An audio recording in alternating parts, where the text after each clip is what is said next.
Sergey, when it comes to the blue line getting involved offensively, you're one of the players who has gone on the score sheet in recent games. What's developing out of the D-Corps' ability to get on the score sheet, help with the scoring, find depth scoring this season? I think it starts with forwards. They're using us a lot more the last couple of games, and it shows that we get more possession, we get more shots through, we create more chances. So it's on forwards to find us. When it comes to what you guys want to accomplish in this game with your game, what is the team's focus going into this contest against the Oilers? It's give up less goals, defend, and then offense will create. We got the tools, but it's just defending and playing fast in the neutral zone, not turning it over. And last game we had problems I think in the first period we were turning over a little too much in the neutral zone. Obviously tonight we don't want to do that. What are you seeing from the commitment from the entire group to limiting shots? You guys are limiting some of the fewest shots against in the NHL right now. I mean, it's great to have Ian Cole, acting as the second goalie. So he blocks 7-8 shots a game. It's great. But overall from the group, it's just commitment to playing defense. Obviously defending is hard and it's a craft.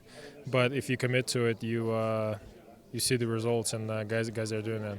What's the next step with this penalty kill, and what do you want to continue to see out of that group? It's just not giving up goals. Obviously last game was tough because we couldn't clear the puck and couldn't change. But it's just quick changes, get fresh guys out there, and block shots. I guess. Positionally, I think we're fine. It's just at some point somebody's got a block shot. Thank you so much. I appreciate it. Well, it's fun to obviously wrap up this road trip the way things have gone, but just in terms of the opponent tonight, what do you see over there on the other side, and how your team's going to match up? Yeah, they're a really good team. Obviously, they went in the Stanley Cup final last 2 years, and we know they have obviously a really elite player. But for us, we did that on that stretch, focusing a lot of our game and not thinking so much about our opponent and doing everything we have to do to get better, to improve, to focusing on our game. So we won't change our approach. What can you say about, especially last game, but the defense getting more involved in the offense and helping generate more than what we've seen, I guess, maybe to start the year? Yeah, I think the approach did not change. I think the effectiveness changed or improve, I could say, but we didn't change our mindset. We want to possess the puck. We want our D to be active. We want our D to skate with the puck, support the offense. So like every other team in the league. How much does JJ Moser help this group coming in? And he seems to got off to a great start. Yeah, absolutely. His speed, his skill, and the chemistry brings on our team. If you look at our four lines right now, they have an identity. They have a way to play. That's the way we want it. I think we have a little bit of everything throughout the lineup, and JJ with his line bring a lot of speed, and they move the puck really well. They see each other on the ice, so that's what he brings.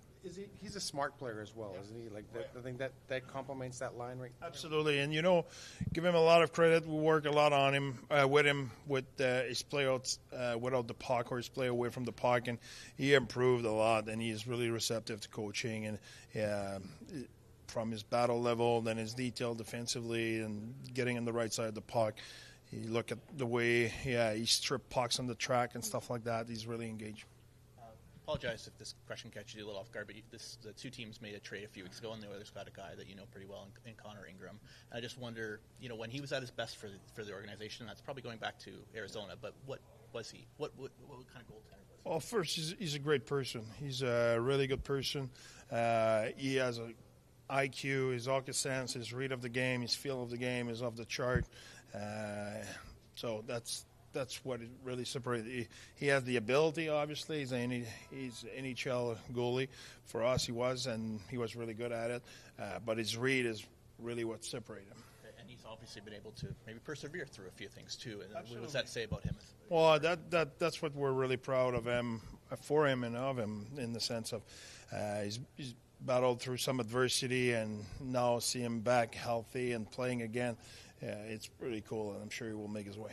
I don't think a lot of people saw Nick Schmaltz leading the league in scoring at this point. What has he brought to you this season, and what have you seen out of his game? I will say, for the last 5 years, Schmaltz is his hockey sense, his IQ, his skill level, his detail in his game is really good. So, yeah, I'm not saying I was expecting him leading the league, but I know how good of a player he is, and I'm not surprised of him having success. And how does he help? Like, he's a little older. He's 29, I think. How does he help some of the younger guys on your team? Is he kind of a leader by example? Oh, yeah. If you want to know what's going on in our team, that's the guy. Yeah. You go see Schmaltz. He knows what's going on. He has a really good read of people, really good read of his teammate. He has no enemy. He's liked by everybody. André, the Oilers this year have used McDavid and Draisaitl together roughly half the time and apart the other half. How does that change things for you as a coach? Do you really have to change the way you approach things when they're together? Well, first of all, they have a good lineup, period. They have a lot of good players. But obviously, when those two guys play together, they have a special chemistry. So I think you need to do it by committee. First of all, they're so dominant, they can extend their shift. So you cannot say, okay, those guys will play again, because the length of their shift and stuff like that, you need to have comedy. You have more than one unit who can play against those guys, and everybody has to be aware at any time. And now the NHL, you don't have the last change, there will be icing, there will be different things, so everybody will have to chip in at some point and play against them. So if they're apart, though, do you need almost 3 lines because of the way they can extend their shift? You need a good team. That's for sure. You have no choice. Any lineup changes tonight? Yeah, O'Brien's in for Yami. Thanks so much. Thanks, guys. Appreciate it.